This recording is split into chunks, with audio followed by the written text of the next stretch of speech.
let's say we have some object that's moving in a circular path. So let's say this is the center of the object, the center of the path right over here, the center of the circle. So the object is moving in a circular path that looks something like that, a counterclockwise circular path. We could do that with clockwise as well. And what I want to do is think about how fast it is spinning or orbiting around this center, how that relates to its velocity. So let's say that this thing right over here is making 5 revolutions every second. 5 revs per second. So in 1 second it goes 1, 2, 3, 4, 5. 1, 2, 3, 4, 5. It's doing that every second. It's making 5 revolutions. So how could we relate that to how many radians it is doing per second? Remember, radians is just one way to measure angles. We could do it how many degrees per second. If we did degrees, each revolution would be 360 degrees. If we do it with radians, we know that each revolution is 2 pi radians. 2 pi. If you go all the way around a circle, you have gone 2 pi. You have gone 2 pi radians, which is really just you're saying you've gone 2 pi radii, whatever the radius of the circle is, and that's where actually the definition of the radian comes from. So if you're going 5 revolutions per second, and they're 2 pi radians per revolution, then you could do a little dimensional analysis. These cancel out, and you see you get 5 times 2 pi, which gets us, so 5 times 2 pi gets us 10 pi radians per second. And it works out with the dimensional analysis, and hopefully it also makes sense to you intuitively. If you're doing 5 revolutions a second, each of those revolutions is 2 pi radians, so you're doing 10 pi radians per second. You're going 1, 2, 3, 4, 5. So that gives us 10, or 2 pi radians. Every time, you're doing that 5 times in a second. So you're doing 10 pi radians per second. So this right here, either 5 revs per second or 10 pi radians per second, they're both essentially measuring the same thing. How fast are you orbiting around this central point? And this measure of how fast you are orbiting around a central point is called angular velocity. Angular velocity. And it's called angular velocity because if you think about it, this is telling us how fast is our angle changing. How fast, let me write it this way, speed of angle changing.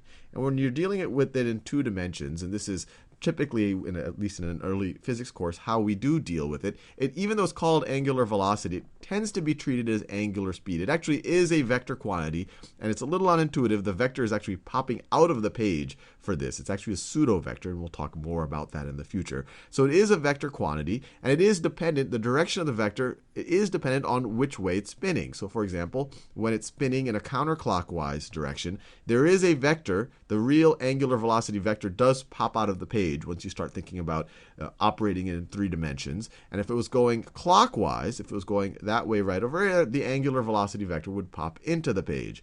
The way you think about that, right-hand rule, curl your fingers of your right hand in the direction that it is spinning, and then your thumb is essentially pointing in the direction. Your thumb is pointing in the direction that the actual vector, the pseudo-vector, is going to go in. But we don't have to think too much about that.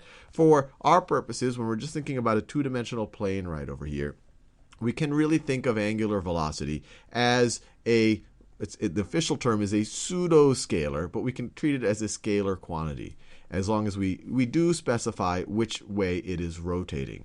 So this right over here, this 10 pi radians per second, we could call this its angular velocity.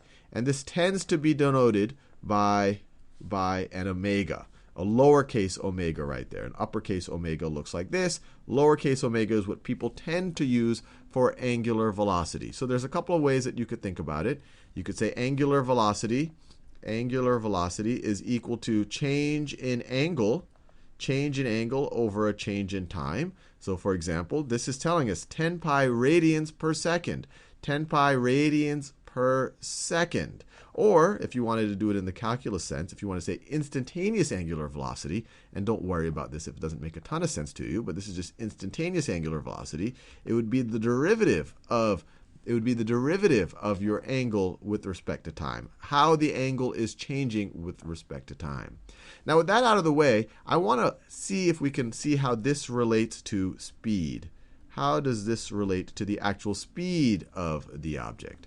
So to get the speed of the object, we just have to think about how far is this object traveling in every revolution that it's doing. And what we can do right over here, let's say that this radius is r. So in every revolution, it is traveling 2 pi r, let's say this is r meters. Give ourselves some units right over there. So the circumference over here is going to be 2 pi r meters. And if the let's say that the angular velocity, let's say that the angular velocity, let's say it is equal to omega radians per second, radians per second. And so how many revolutions is that per second? Well, we could go backwards from what we did over here. We have one revolution is equal to 2 pi radians. And sometimes, just to be clear, sometimes angular velocity is actually measured in revolutions per second, but the SI unit is in radians per second. And so if we want to convert omega radians per second into revolutions per second, radians cancel out. We are left with, we get omega over 2 pi revolutions per second. But we know how many meters we get per revolution. We have 2 pi r meters per revolution. So let's write that down right over here. So we have, let me copy and paste this. So our angular velocity, if we want it in revolutions per second, is going to be omega over 2 pi revolutions per second. Omega is in radians per second. If we put it into revolutions per second, omega divided by 2 pi revolutions per second. And then let's multiply that. And let's multiply that times, we want to convert this into meters per second. So how many meters do we have per revolution? Well, we're going to travel our whole circumference per revolution. So we're going to have 2 pi r meters per revolution. So these two cancel out. The 2 pi cancels out with the 2 pi. So you end up getting omega times r, omega times, let me write the r in white, omega times r meters per second. And just like that, we have the magnitude of the velocity, or I guess we could say the speed of the object as it goes around in a circle. So what we can say is the magnitude of the velocity. I'll specify that by v. I want to be clear. This is not a vector quantity. It's not the velocity. It's the magnitude of the velocity. Or we could say this is the speed is going to be equal to omega times r. So the speed, v is equal to the angular velocity times r. I guess we could say the magnitude of the angular velocity times the radius. Let me write that out in words. And I don't want you to be confused. I'm not saying that this is a vector quantity. If this was a vector, I would put an arrow right over there. And if this was a vector, I would put an arrow over there. And then I'd be referring to the thing that's popping out of the page. But here I'm just talking about the magnitude of the angular velocity. And so writing it in words, you get speed is equal to angular velocity, and if you want to be particular of it, we'll say this is the magnitude of the angular velocity, times the radius of the circle that you are going around. And if you wanted to solve for angular velocity, you divide both sides by radius, and you get angular velocity, omega, is equal to speed, which we're using v for. So this is v, is going to be equal to speed divided by the radius. So we can actually use this information to do other interesting things later on, but hopefully this gives you a sense of how all of this stuff is related.